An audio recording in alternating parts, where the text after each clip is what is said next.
За карактерот и иднината на државата не може да се преговара, ниту да се водат разговори на нетранспарентен начин. Граѓаните имаат право да ја знаат вистината за содржината од разговорите. Но и за ова има решение.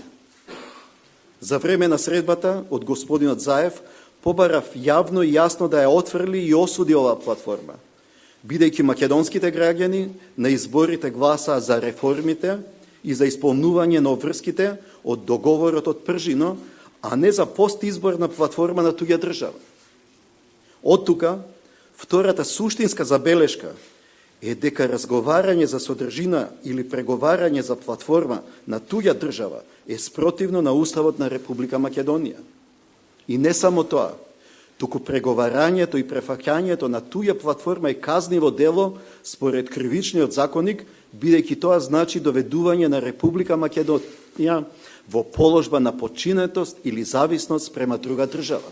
Во согласност со член 84 од Уставот на Република Македонија, јас нема да определам мандат за состав на влада на Република Македонија на секој оној кој преговара за платформи на други држави, со кои се уценува македонскиот народ, се загрозуваат унитарноста на државата, нејзиниот суверенитет и независноста. Туги постизборни платформи не можат и не смеат да бидат основа за формирање на влада на Република Македонија.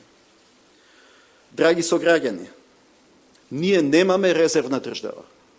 Република Македонија е единствената држава што ја имаме. И немаме историско право да го уништуваме она за што се бореле и гинеле генерации.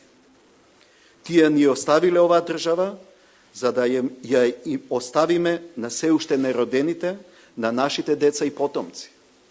Затоа сакам да ве уверам, вас граѓаните, дека можете да бидете спокојни. Се додека сум председател на Република Македонија, нема да дадам мандат ниту на човек, ниту на партија што се залага или во својата програма има платформа за рушење на суверенитетот, територијалниот интегритет и самостојноста на Република Македонија. Бидејќи длабоко верувам дека ова се темелни вредности со кои никој нема право да тргува. И не мислам да отстапам од нив.